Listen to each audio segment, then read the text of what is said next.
자, 오늘은 나움 속의 기도입니다. 그리고 오늘 기도 제목은 따라서 하십니다. 위로의 기도. 자, 나움서 1장 1절에 자 이렇게 말씀을 열어주십니다. 자, 다 같이 합독합니다. 니누에 대한 경고 곧 엘고스 사람 나훔의 묵시의 글이라 그랬습니다. 묵시라고 하는 것은 하나님이 뭔가를 보여주신 거라고 하는 것이죠. 자, 영계가 흐릴 때에 하나님이 이제 계시를 보여주십니다. 하나님이 나홈에게 계시를 보여주신 것은 내가 뭘 봤다 자랑하기 위함이 아니라 본자로서의 사명이 있습니다. 그것은 첫 번째 기도하는 것인 줄로 믿습니다. 그리고 이것을 이스라엘 백성들에게 전해주라고 하신 사명입니다. 사랑하는 성도 여러분, 우리 그리스도인들의 영계가 혼란한 시대에 사명과 기도 제목이 있다면 먼저 영계를 잘 징조를 분별하시고 이를 위해서 기도하게 하시는 줄로 믿습니다. 자, 나훔 선지자는 어떤 선지자였을까요? 7세기에 후반에 남유다에 활동한 선지자였는데요. 자, 그 시대에 영계가 무척 혼란한 시대였습니다. 자, 우리가 많이 들었고 친숙한 성경의 지명 중에 나훔과 관련된 지명이 있습니다. 잠깐 한 5초 시간 드릴 테니까 한번 생각해 보시죠. 자, 나훔 하면 어떤 지명이 떠오르시나요? 네, 그렇죠. 나훔이 생각나실 것입니다. 자, 예수님이 태어나신 고향은 어디시죠? 예수님이 태어나신 고향은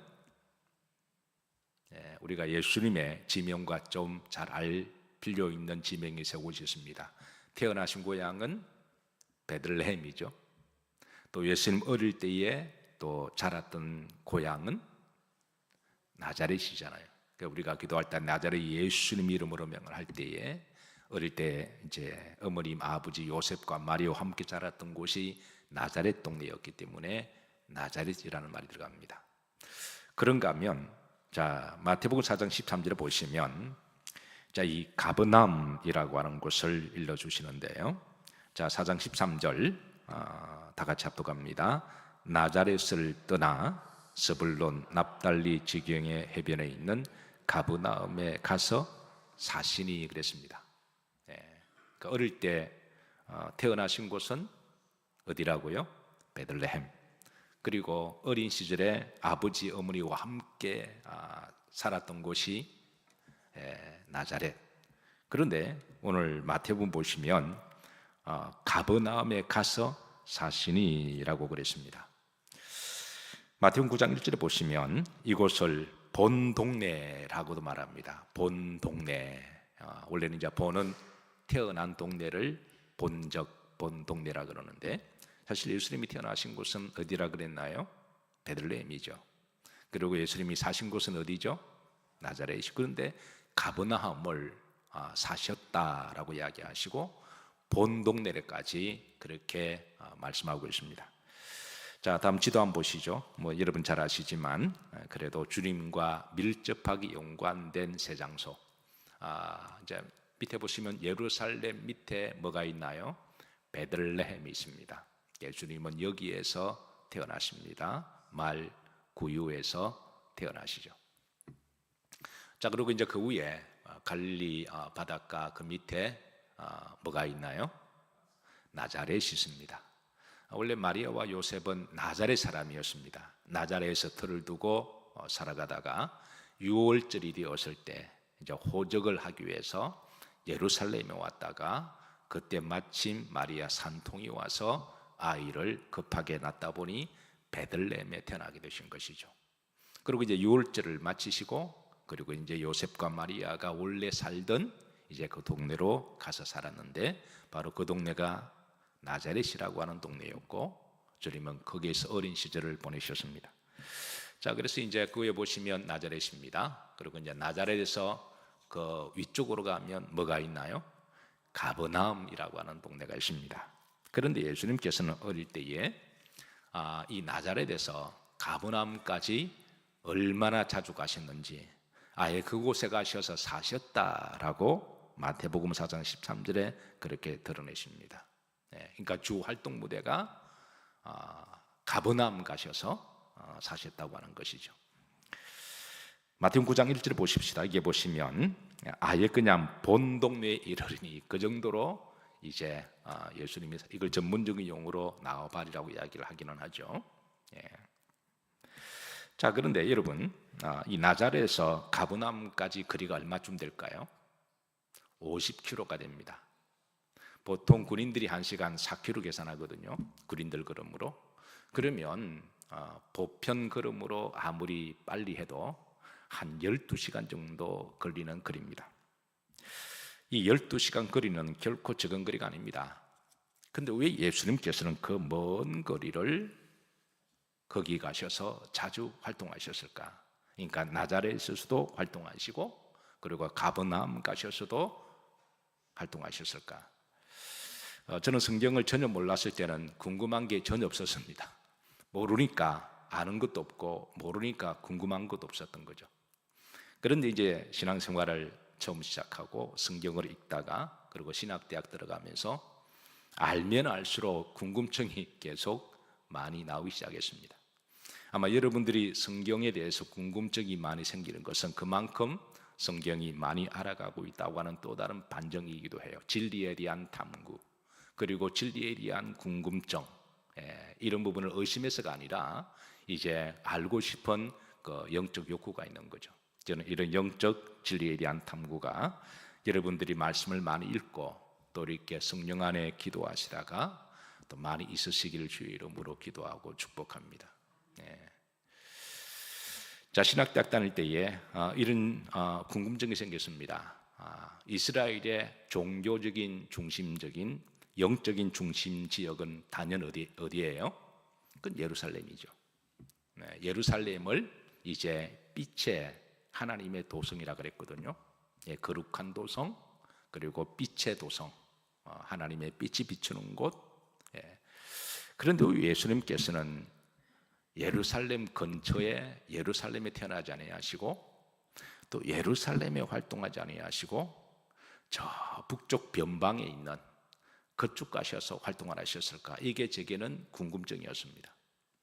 그리고 이제 오늘 본문 말씀에도 보면 예수님이 이제 주로 활동했던 그 장소가 나자렛이라는 지역과 그리고 가버나움이라고 하는 지역인데 왜 주님은 이런 곳에 가셔서 활동을 하셨을까? 이것이 제게 이제 궁금증이었습니다. 자, 여기에 대한 예언적 말씀이 있습니다. 이사야 9장 1절에 보면 자, 여기에 이제 다 같이 합독하시면서 한번 여러분 한번 답을 찾아보시기를 바랍니다. 합독합니다. 전에 고통받던 자들에게는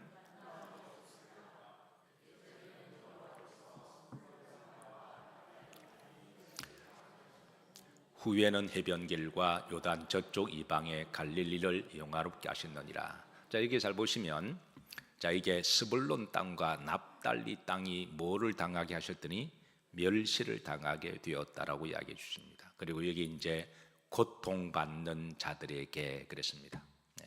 그리고 이제 흐름지를 보시면 이제 요단 저쪽 이방의 갈릴리라고 그렇게 변화하고 있습니다. 그러니까 멸시받는 땅, 흑암에 있는 땅, 그리고 이방의 땅.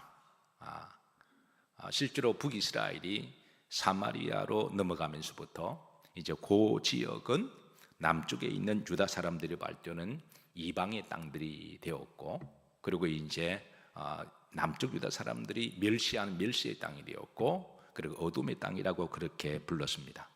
그리고 그 멸시받는 땅, 흑암의 땅에 자, 이사야 9장 2절로 예언의 말씀은 넘어갑니다. 합독합니다. 흑암에 행하던 백성이 큰 빛을 보고 사망에 끊어진 땅에 거주하던 자에게 빛이 비치도다. 그러니까 앞으로 메시아가 오시게 되면 이 흑암이 있는 땅 그리고 멸시받는 땅 이방의 땅에 큰 빛이 비춰줄 것이고 사망에 그늘진 땅에 거주하던 자에게 무엇이 비추도다? 빛이 비출 것임을 그렇게 일러주고 있습니다. 자, 다시 한번 지도 보시죠. 자, 이게 보면 이제 스불론 땅과 납달리 땅이 나옵니다. 자, 이 스불론 땅에 있는 땅이 여러분 바로 나자렛이었습니다. 그러니까 예수님이 나자렛에서 사신 이유가 바로 구약이 오실 메시아를 응하시기 위해서, 그래서 나자렛에서 활동하시기도 하셨지만, 그리고 이제 납달리 땅이 있는 곳이 어딜까요? 바로 가버나움이었습니다. 그러니까 주님은 예언의 성취를 위해서 가버나움까지, 나자렛에서 가버나움까지 몇 킬로라고요? 기억이 안 나면 많다고 하시면 됩니다. 50킬로까지 적지 않은 거리를 주님은 뛰어다니시고, 또 가버나움 가셔서 또 복음을 전하시고, 그리고 또 나자렛, 저녁 되면 나자렛 오셔서 엄마 아빠와 지내시고 또 복음을 전하시고, 이렇게 활발하게 활동하시는 그 이유가 바로 이제 구약의 예언의 말씀을 응하기 위함입니다. 자, 마태복음에서도 이 이사야 예언의 성취로서 이렇게 전가하는데요. 자, 마태복음 4장 13절입니다. 합독합니다. 나자렛을 떠나 스불론과 납달리 지경 해변에 있는 가브다함에 가서 사시니. 그러니까 나자렛을 떠나, 이사 갔다는 말이에요. 이 양쪽을 왔다 갔다 하시면서 아예 살다시피 하시며 가버나움에서 또 복음을 전하신 것을 일러주고 있습니다. 자, 마태복음 4장 14절입니다. 합독합니다. 이는 선지자 이사야를 통하여 하신 말씀을 이루려 하심이라 일러시되. 그러니까 구약의 예언자 이사야를 통하여 오실 메시아를 이루기 위함임을 전가하고 있습니다. 자, 15절입니다. 합독합니다. 스불론 땅과 납달리 땅과 해변길과 요단강 건너편 이방의 갈릴리여, 흑암에 앉은 백성이 큰 빛을 보았고 사망의 땅과 그늘에 앉은 자들에게 빛이 비치우도다 하이느니라. 비로소 우리가 이 예언의 말씀이 알게 되면 왜 예수님은 예루살렘에서 활동하지 아니하시고 왜 나자렛과 가버나움과 갈릴리에서 활동하시는지 비로소 답을 얻게 됩니다. 자, 그런데 흥미로운 것은 이 가버나움이라고 하는 동네 이름은 이제 오늘 선지자 나움과 매우 밀접한 연관이 있는데요. 자, 이 가버라고 하는 말은 마을입니다. 동네라는 말이고요. 나훔은 위로라는 말입니다. 그러니까 이 말을 합치면 가버나움은 어떤 말이라고요? 위로의 말이라고 하는 것이죠. 그러니까 주님께서는 특별히 고통받고 멸시당하고, 그리고 이제 어둠에 살아가던 이들을 위해서 주님께서는 위로의 메시아로 오셔서 그들에게 위로의 빛이 되게 하시고 구원자가 되심을 드러내시는데요. 구약에 또 하나님이 나움이라고 하는 선지자를 세우셔서 바로 위로의 선지자로 세우셨습니다. 특별히 이 가버나움이라고 하는 동네는 가난하고 소외되고 인약하고 병든 사람들이 많이 모여 살던 동네였습니다. 그런 동네에 하나님은 나움의 선지자의 성품과 사역을 통하여 위로의 선지자로 세우셨습니다. 그래서 나훔의 선지자의 캐릭터가 있다면 이제 바로 위로의 선지자였습니다.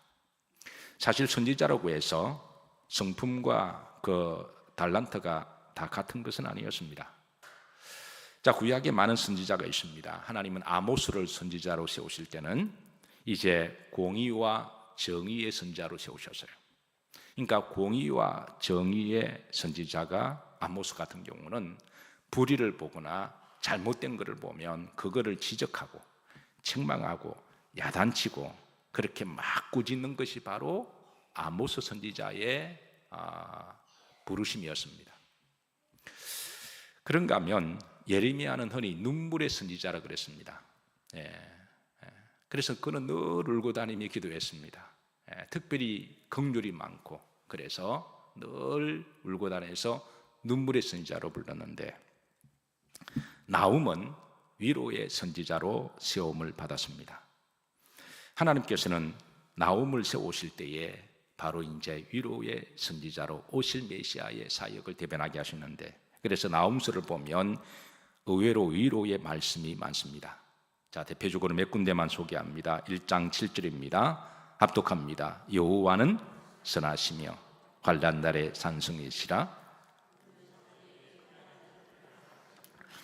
자, 환난을 만났을 때 피할 곳이 있다고 하는 것은 최고의 위로가 됩니다.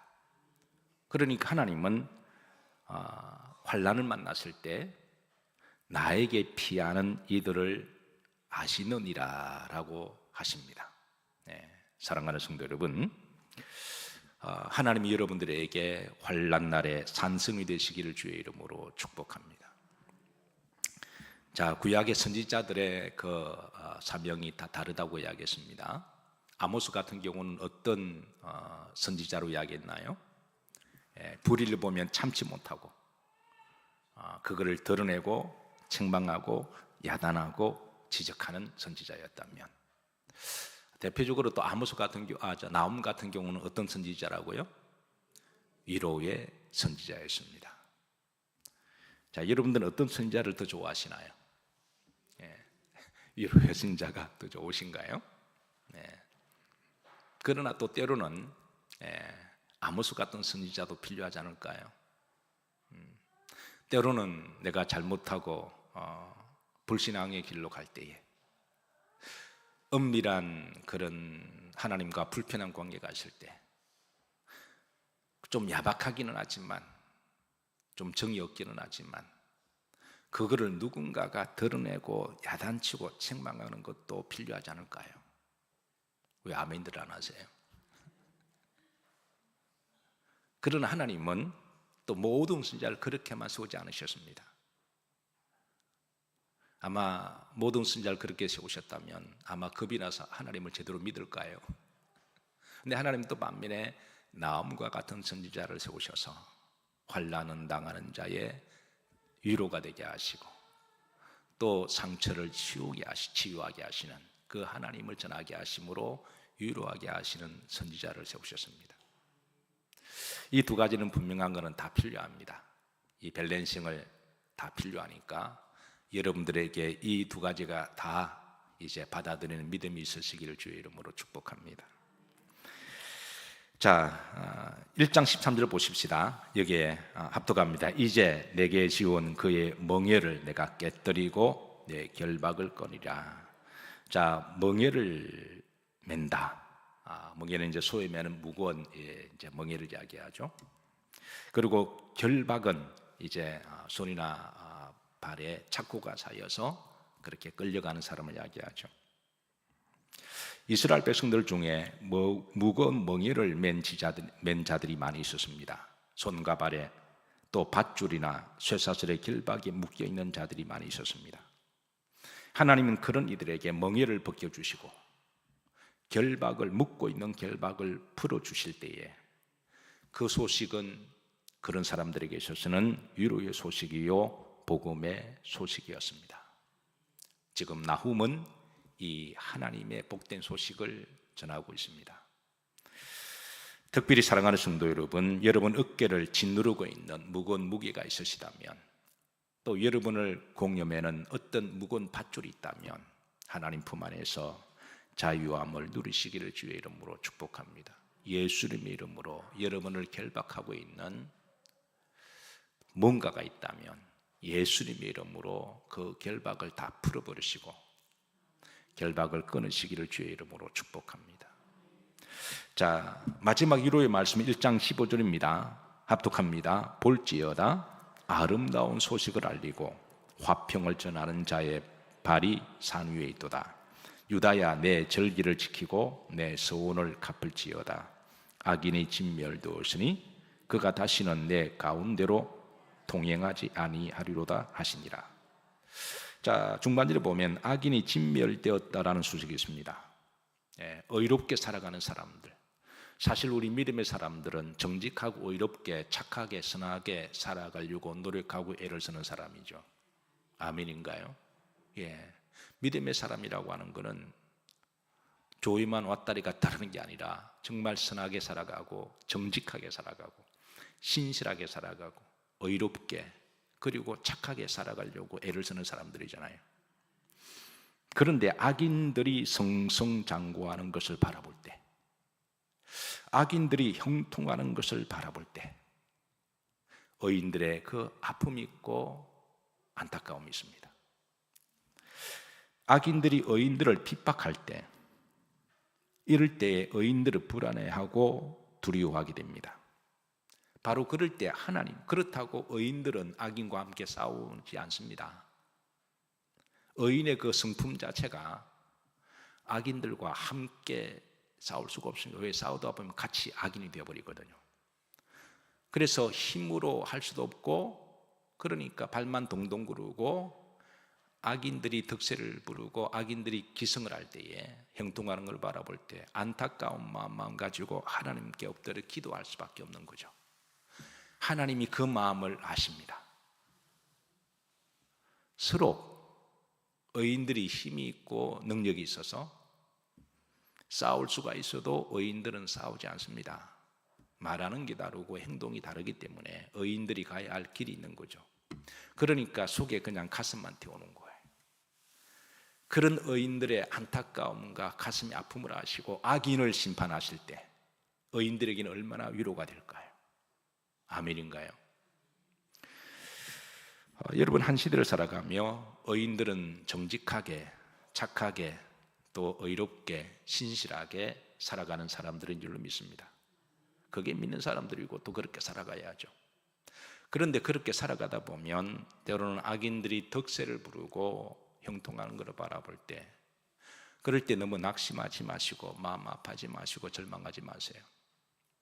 그럴 때 가슴을 부여안고 기도하면 하나님의 때가 되면 악인들을 반드시 심판하신다고 하는 것, 이것이 바로 의인의 위로고 소망입니다. 하나님은 그렇게 하실 겁니다. 그렇게 하신다고 하나님이 나홈을 통해서 선포하시니까, 그러니까 너희들이 너무 그렇게 아파하지 말고, 하나님이 살아계심이 이럴 수가 있냐라고 그렇게도 하지 말고, 악인들이 잠깐 불법으로 득세를 해도 그게 신앙적으로 하나님을 의심하지 말고 기도하면 하나님이 때가 되면 심판하시는 하나님. 그래서 결국은 의인은 믿음으로 말미암아 말이라 살리라. 그리고 의인들이 가야 할 길은 있으니 끝까지 믿음을 영맥을 이어가시기를 주의 이름으로 축복합니다. 이게 바로 나훔수가 주는 위로의 하나님의 메시지입니다. 자, 중요한 것은 나훔 선지자는 하나님 위로의 하나님이심을 드러냅니다. 따라서 하십니다. 하나님은 위로의 하나님이시다. 그리고 나훔,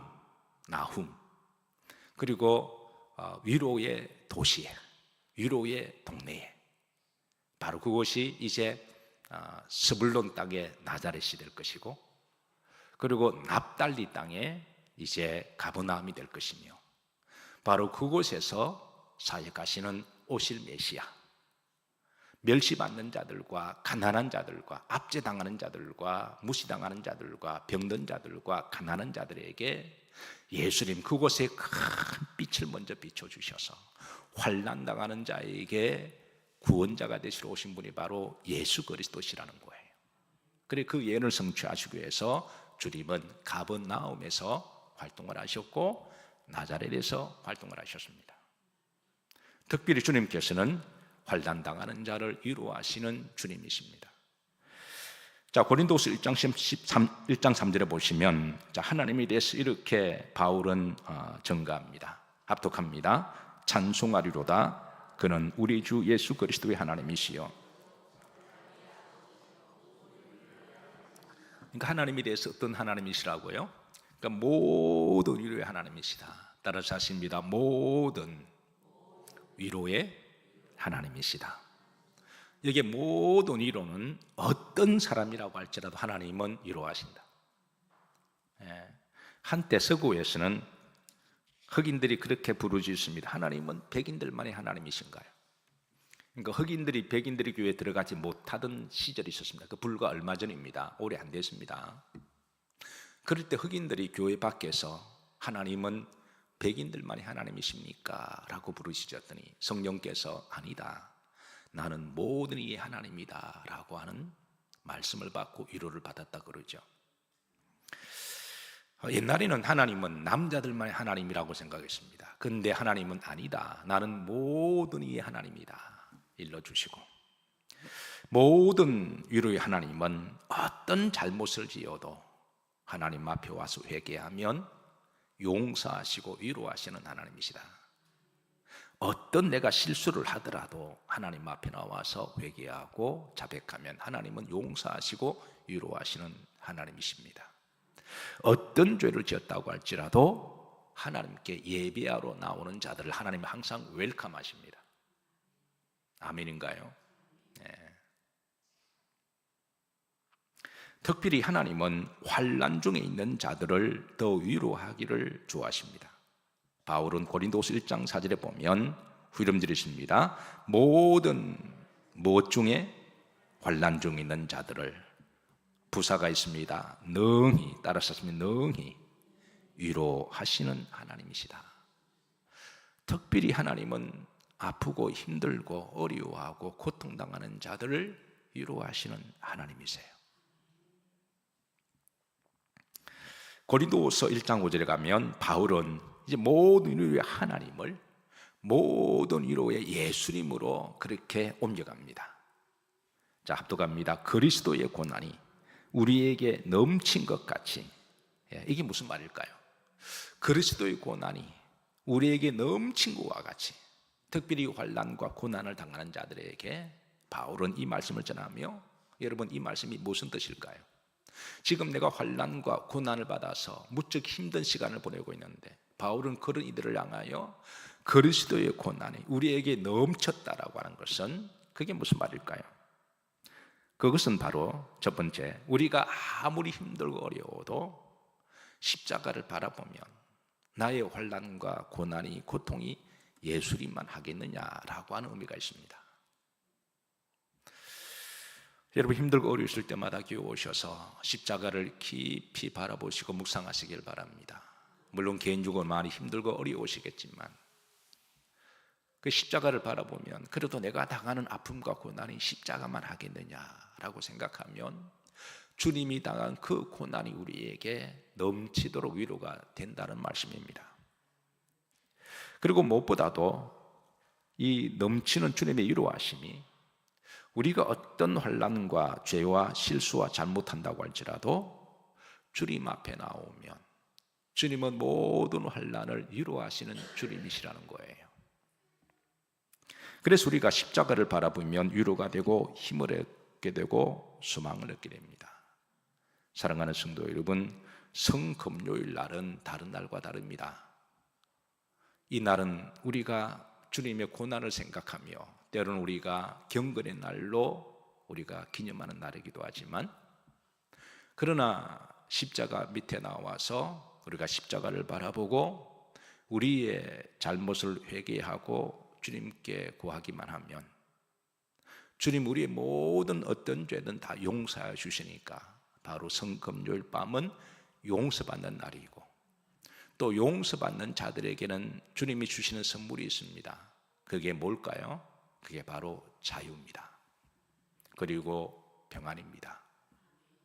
하나님과 나와 죄와 막힌 담이 허물어졌으니 이제는 그 평안과 자유함을 가지고 하나님 앞에 성령 충만하게 부르짖어 기도할 수가 있습니다.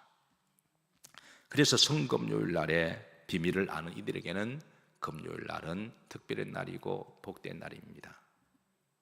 사랑하는 성도 여러분, 성금요일을 항상 귀히 여기시기를 주의 이름으로 축복합니다. 자, 중요한 것은 하나님은 우리가 하나님으로부터 예수님으로부터 충분하게 위로를 받았다면 이제 우리도 따라서 위로의 사람이 되기를 원하십니다. 자, 고린도서 1장 6절입니다. 중반절에 보시면, 자, 우리가 위로를 받는 것도 너희가 무엇을 받게 하려는 것이니? 위로를 받게 하는 것이니. 바울은 참 환난과 어려움을 많이 당했습니다. 아마 우리가 어려움을 당해도 바울만 할까요? 그런데 바울은 주님으로부터 많은 위로를 받았어요. 그리고 위로를 받은 이들과 함께 우리가 위로를 받았으니 이제 우리가 또 다른 사람 위로하자라고 그렇게 고민합니다. 이 말씀은 오늘 시대에 환난과 고난을 당한 이들에게 하나님으로부터 주님으로부터 넘치도록 위로를 받으시고, 그리고 위로를 내가 받았다면 계속해서 나만 위로해주고 나만 사랑해주고 나만 이뻐주고, 우리가 그렇게 신앙생활하면 정말 이기적인 그리스도인들이 되거든요. 그건 아니잖아요, 그죠? 내가 위로를 받았다면, 내가 사랑과 용서를 받았다면 이제는 우리도 주님의 마음을 가지고 위로가 필요한 이들에게 위로를 하는 것이 마땅한 일이고, 아멘인가요? 우리도 용서를 받았다면 우리가 넉넉하게 용서하는 것도 마땅한 일이고, 우리가 사랑을 받았다면 우리가 그 사랑을 나누어주는 것도 마땅한 일인 줄로 믿으시길 바랍니다. 바울은 바로 우리가 위로를 받았으니 위로하는 사람이 되자라고 그렇게 권면하고 있습니다. 이런 점에 있어서 하나님은 때로는 우리가 환난을 당하고 고난을 당할 때 그것을 때로는 허용하시는 하나님이세요. 그리고 어떤 경우는 그 환난과 고난을 인타발을 주어서 그걸 가지고 아파하고 몸에 진액이 나고 눈물을 흘려 기도하도록 하나님이 때로는 지켜보기도 하십니다. 왜냐하면 그런 시간이 지나야만 내 몸에 그 환난과 아픔과 고통의 진액이 나와서 그 진액이 바로 또 다른 사람들을 살리는 약이기 때문에 그렇거든요. 구약에 귀하게 취급받는 것 중 하나가 유향이었습니다. 금보다 더 귀하게 가치가 나갔고요. 그리고 그 유황 중에 특별히 이제 제사 때 쓰는 아주 깨끗한 유황이 있습니다. 이 유황은 저 예멘의 남쪽에만 자라고 있는 어떤 특별한 나무를 통해서만 채취가 되는 유황이 있는데요. 유황 종류도 많이 있지만 어떤 유황은 이제 하나님 제사장이 올리는 그 냄새 나는 유황은 이제 그 특별한 방법을 통해서 채취를 하는데, 그 유황은 약간의 구렘이 금보다 더 비싸서, 그래서 그 유황을 어떻게 채취하느냐 하면 그 특별한 나무에 상처를 내면 그 상처가 난 곳에 진액이 이렇게 나옵니다. 그 진액은 그 나무가 상처난 부분에 찢어지는 그 아픔을 안고 나오는 그런 진액입니다. 상처가 없이는 나올 수 없는 그 진액, 그 나무가 비틀어지고 눈물을 흘리면서, 그래서 유황의 눈물을 나무의 눈물이라고 말하기도 하고, 그리고 운디더 우드라고 말합니다. 상처 입은 나무라고 말하기도 해요.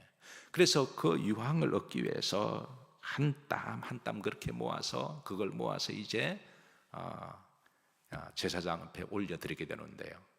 그래서 하나님은 그렇게 올리는 그 향년을 바로 향기 있는 제사다라고 그렇게 부르시는 거죠.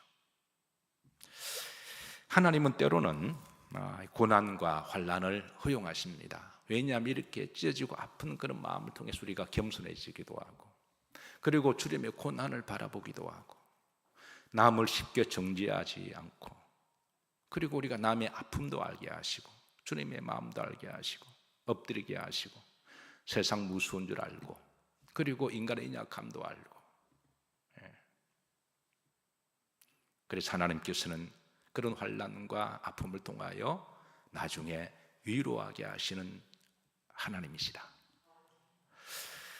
여러분 어떠하십니까? 여러분 가운데도 아마 환난 없는 사람 없을 수도, 고난 없는 사람 없을 겁니다.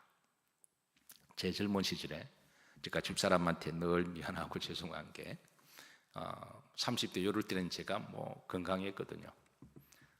야생마처럼 막 뛰어다니고 너무 건강하고 팔팔해서 그 집사람이 몸을 허약한 걸 제가 이해를 못했습니다.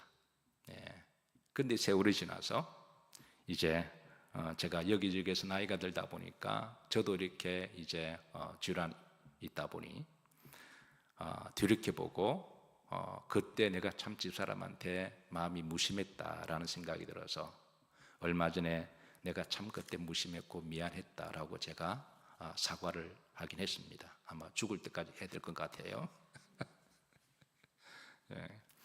그런데 저는 목회자들에게도 때로는 이런 것들이 필요하다고 생각합니다. 왜냐하면 그래야 성도들의 아픔도 알고 성도들을 또 위로할 수가 있으니까 그것도 하나님의 은혜라고 생각합니다. 말씀을 정리합니다. 자, 하나님은 환난과 고난의 시기에 나훔이라고 하는 선지자를 세우셨어요. 근데 이 나홈의 선지자는 어떤 선지자다고요? 위로의 선지자다. 특별히 환난당하고 고난 중에 있는 이들을 하나님은 나홈을 통해서 위로하게 하시고, 그 나홈의 위로가 곧 하나님의 위로시고 예수 그리스도의 위로가 되십니다. 사랑하는 성도 여러분, 강단에서 여러분들 위로하는 말씀이 여러분들의 위로가 되기를 주의 이름으로 축복합니다.